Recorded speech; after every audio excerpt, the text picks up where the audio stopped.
मध्यप्राच्य स्थिति को नहीं प्रधानमंत्री जरूरी बैठक। गुरुवार राति प्रधानमंत्री नरेंद्र मोदी अध्यक्षतार उच्च स्तरीय सुरक्षा बैठक होईछि।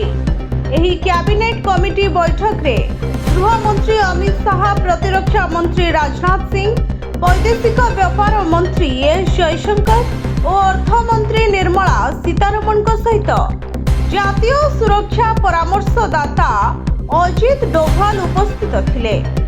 इस्राएल उपरे ईरान मिसाइल आक्रमण परे मध्यप्राच्य स्थिति गंभीर होईछि।